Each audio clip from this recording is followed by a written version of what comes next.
Hello everyone, in this video I will be reading eerie Reddit stories with 20 gigabytes of Minecraft shaders. Let us begin. In freshman year of middle school, 6th grade, there was a once-a-week group therapy session with developmentally delayed kids that involved them doing some crafts activity or playing with Legos or watching a movie as a group. It was half normal kids, half DD kids, and the normal kids could sign up for it. I signed up pretty instantly as it meant an escape from history once a week. One of my best friends at the time had the same idea, and it basically turned into a second lunch period for us. The whole thing was overseen by a therapist named Bruce, and it was generally pretty laid back. Bruce was an overweight 50-ish balding guy with the attitude and general appearance of Santa Claus.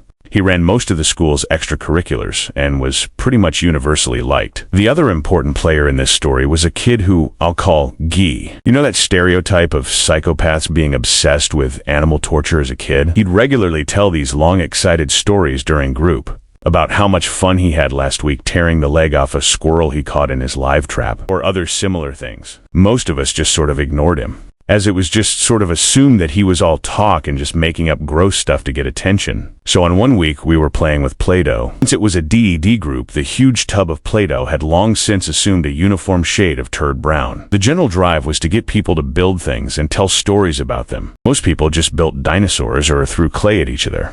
G, for whatever reason, had a huge flat square slab laid out and was building 4 large pillars on the corners. He eventually put a roof on it, which wouldn't stay on due to the lack of interior supports. The normal kids would always leave a few minutes early as the group ran right into the start of the next period and we'd need time to get to class. I was no different and walked out while Bruce and the DED kids were smashing Play-Doh, giggling and throwing chunks of turd dough back into the bin. I got to my next class and the teacher wasn't there. Nobody knew what was going on. About 10 minutes later, she finally showed up looking frazzled and wouldn't give us any information, other than something happened that needed staff attention. Being 6th graders, we went nuts with speculation. A few hours later, I ran into the friend from group, who was visibly jumpy and disturbed. He wouldn't tell me why, other than mentioning that therapy group was canceled indefinitely. I kept prying for information and eventually got the story out of him. So, during the cleanup, the Play-Doh had to be compacted back into its tub.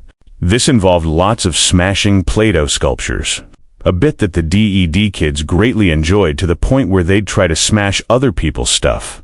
Jay's house was one of the last things to go. He smashed down 2 columns, let one of the other DDs smash another, and finally dared Bruce to smash the last one really hard.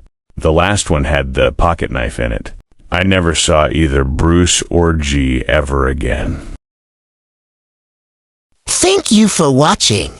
Please subscribe. It would really help me out. Bye-bye.